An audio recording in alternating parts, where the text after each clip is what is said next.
What's going on, everybody? Goofy Rexy here. Hope everybody is doing well, and gonna be going through a quick video here today, envoy video, but we're gonna be going through some stuff and talking about the new characters coming to Marvel Strike Force here for patch 6.5 and also some reworks. But we're not gonna be going through the kits as we usually do because the kits have already been revealed already, right? We already know what they do.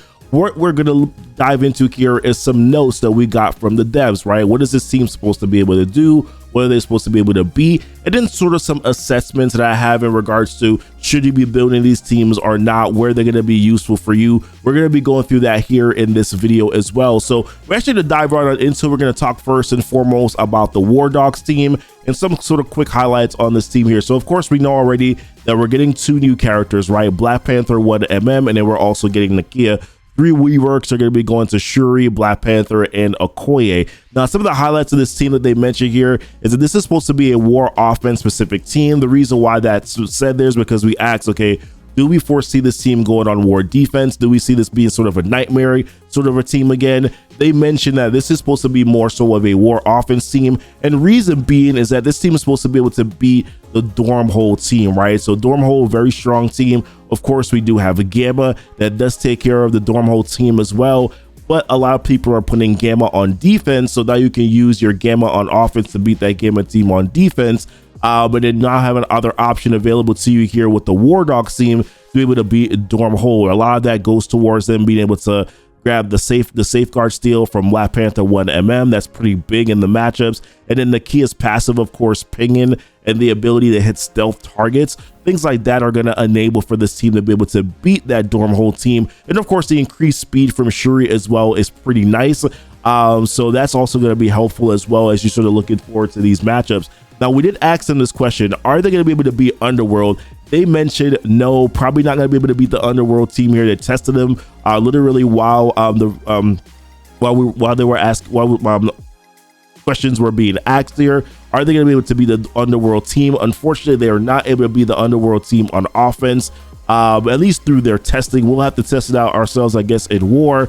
But yeah, that's sort of the highlights so far. Now, some other things to talk about here, questions like who should build this team, right? So I definitely think high-end alliances for sure are going to want to build this team because they're going to want to use them against Dormhole.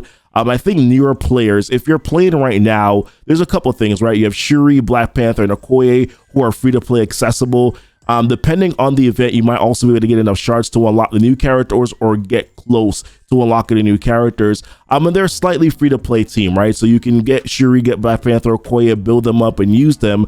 And then if you get those 2 new characters, you can kind of just plug and play them in. And you may ask, what about Cosmic Crucible? Should you still be using M'Baku and Killmonger?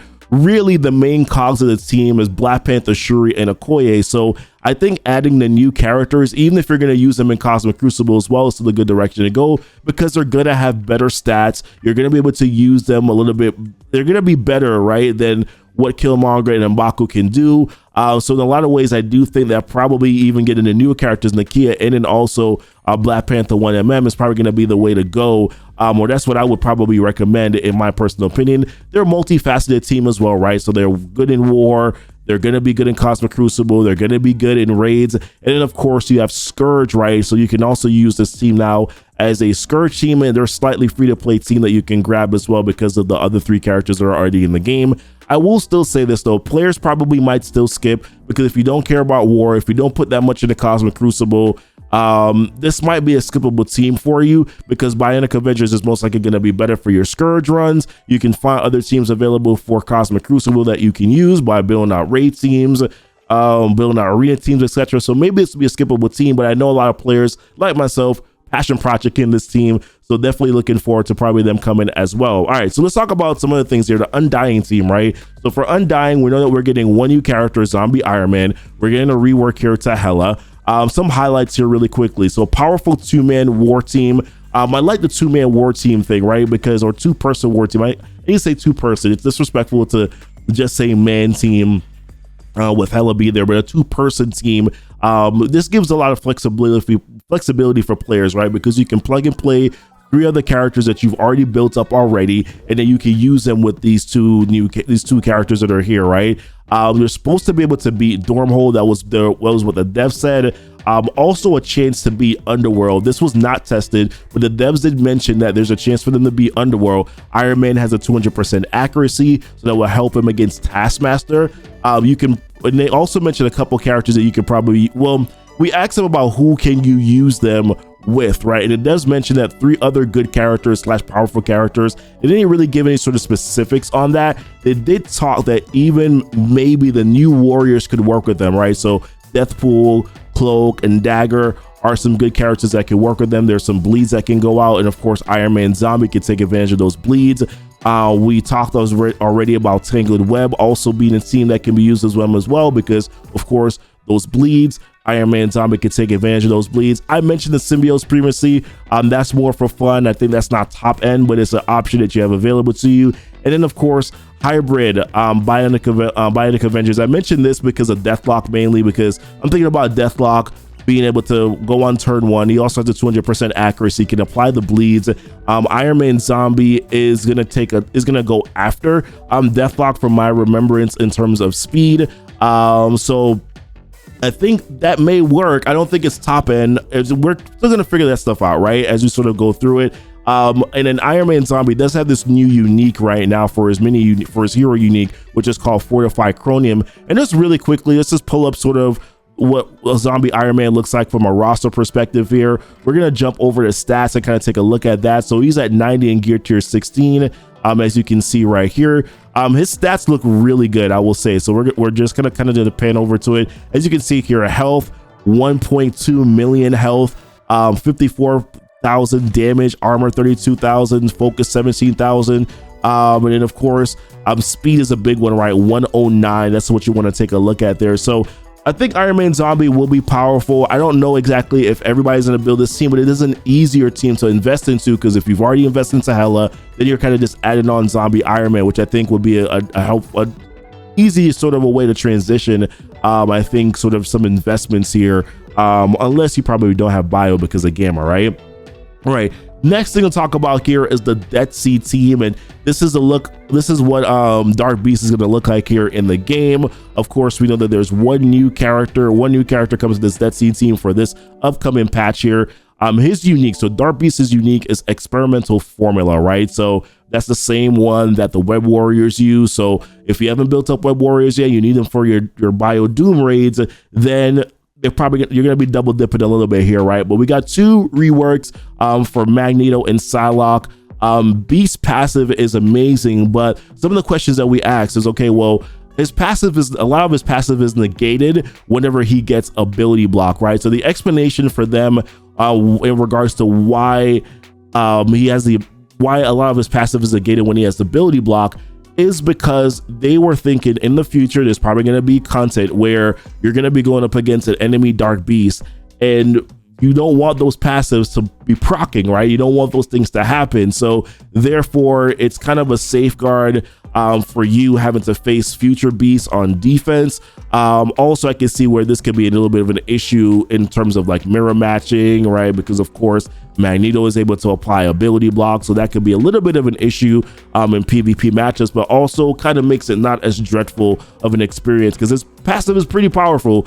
So being able to kind of negate some of the stuff I think is pretty good too. But in PvP, I think some of his stuff is tied towards raids anyways. So I think that you're gonna be fine where that's concerned. We did ask this question. There's no healing from Beast. What they mentioned here is that they wanted to differentiate between the evil version of Beast and then Beast in the game, right? So Beast, of course, is a support character in the game for the X-Men team.